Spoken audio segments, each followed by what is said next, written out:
प्रत्याशी विजय बघेल ने अपने पुराने रिकॉर्ड को तोड़कर एक नया रिकॉर्ड बनाया। 2019 के चुनाव में 3,91,798 मतों से जीता था। इस रिकॉर्ड को तोड़ते हुए इस बार कांग्रेस उम्मीदवार राजेंद्र साहू को 4,38,226 मतों से पराजित कर दिया।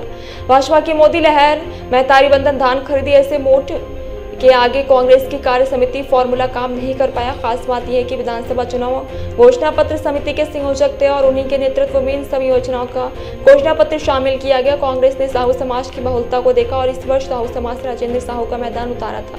पार्टी को उम्मीद थी कि साहू समाज के पक्ष में होने से भाजपा को टक्कर दे पाएंगे। राजेंद्र ने इसका सामाजिक समीकरण पर फोकस रखा, जबकि इधर विजय की जीत सुरक्षित नहीं मानी जा रही थी। 2019 के चुनाव के मुकाबले के अंतर्गत कम होने की बजाय बढ़ जाना चौंकाने वाला है। जीत जैसे ही जीत की खबर लगी, भाजपा कार्यकर्ताओं में हर्ष का उल्लास देखने को मिला। हर तरफ लोग अपनी खुशी ढोल तमाशेबाजी के साथ एक दूसरे के मुंह मीठा कर खुशी का इजहार कर रहे थे। हर कोई कार्यकर्ता इस खुशी में शामिल था। मैं एक कार्यकर्ता हूँ, एक छोटा सा कार्यकर्ता हूँ और सदा पार्टी के आदेशों का पालन करता हूँ। पार्टी जो आदेश करेगी उसको मान्य रहेगा। और वैसे भी माननीय मोदी जी की नज़रों में कोई मंत्री बड़ा नहीं है, कोई और व्यक्ति बड़ा नहीं है। हर व्यक्ति सामान्य है, हर व्यक्ति एक रूपता से वो देखते हैं। और मंत्री को जो सम्मान मिलता है, सांसदों का भी वही सम्मान वहाँ मोदी जी के दरबार में मिलता है, भारतीय जनता पार्टी की सरकार में मिलता है।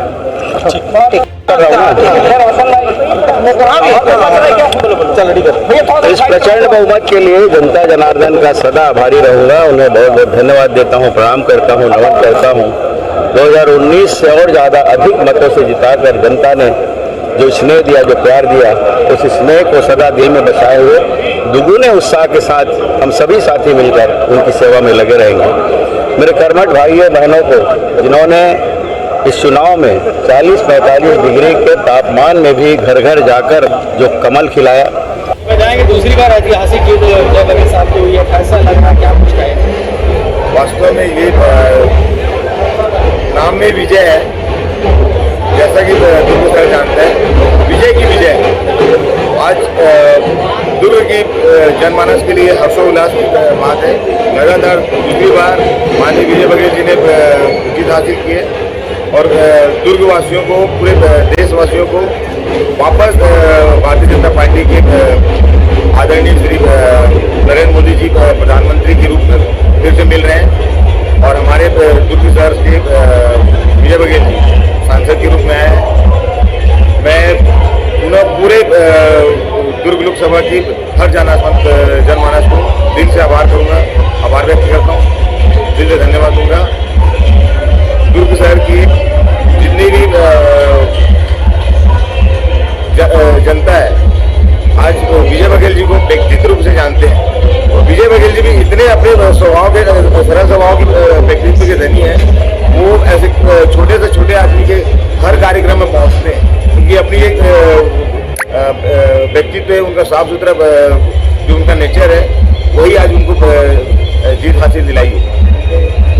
क्या लगता है कार्यकर्ताओं की बहुत मेहनत लगी इसके पीछे, क्योंकि दूसरी बार लोकसभा चुनाव जीत करके आए हैं, तो क्या लगता है इस बार मंत्रिमंडल में उनको जगह मिलेगी और मिलेगी? कार्यकर्ताओं के लिए क्या खास रहेगा, क्योंकि आप लोगों की मेहनत बहुत है। ऑब्वियसली हम सभी लोगों ने जी पर मेहनत की है और विजय बघेल जी से हमारी बहुत सारी उम्मीदें हैं। वो हमारे शहर के लिए, शहर के स्तर को, रोजगार के स्तर पे बोलो या विकास के स्तर पे बोलो, बहुत हाइट देने वाले हैं, ये हम लोग जानते हैं। उनसे व्यक्तिगत रूप से बैठ करके हमने कोई चर्चा भी की थी। जब भी विकास के बारे में उनसे हमने चर्चा की, उन्होंने बोला है कि मैं एक नया रूप, नया विकास करके दिखाऊंगा दुर्ग शहर को। ये उनका अपना खुद का पर्सनल प्लान है और ये चीज़ धरातल पे आज दुर्ग शहर की जनता ने उनको अगर भरोसा दिलाया है तो पक्का ये धरातल पे होगा। ये मैं जान रहा हूँ, मैंने उनसे 1-to-1 बैठ के बात किया और विजय बघेल जी विकास की गाथा को इतना ऊपर तक लेके जाएंगे, ये हम लोग जान रहे हैं और बहुत अच्छे से विकास होगा।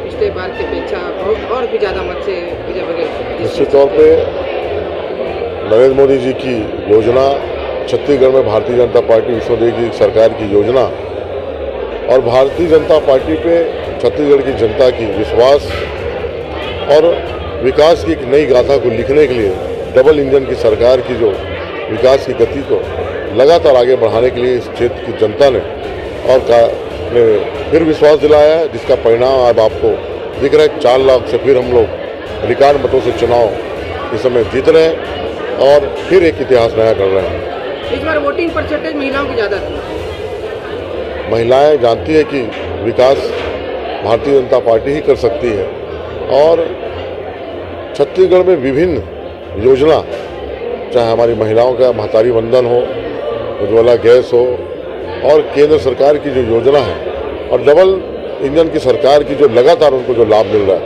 उसको देखते हुए यहाँ की हमारी महिलाओं ने फिर भारतीय जनता पार्टी पर विश्वास दिया है। विधानसभा चुनाव के बाद ईवीएम का मुद्दा उठा था, अब चूंकि लोकसभा चुनाव का कल भी ईवीएम का मुद्दा उठा।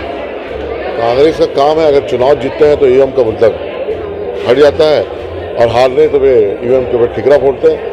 लेकिन आज आप लोकतंत्र पे, पूरे विश्व के सबसे बड़ी लोकतंत्र एक खूबसूरती है कि लोग का काम है इल्ज़ाम लगाना, लेकिन भारत में जो चुनाव आयोग है एक स्वतंत्र संस्था है और जिसका काम है एक निष्पक्ष चुनाव कराना, और आज भारत में लोकतंत्र में निष्पक्ष चुनाव कराना, उसका एक परिणाम सामने दिख रहा है और भारतीय जनता पार्टी और एनडीए की पूर्ण बहुमत की सरकार बनने जा रही है। इसका श्रेय किसको देंगे आप, मोदी के चेहरे को या महतारी वंदन को? मोदी जी का भी है, महतारी वंदन भी है, विष्णुदेव साय भी है और जनता और भारतीय जनता पार्टी के कार्यकर्ता। ओके,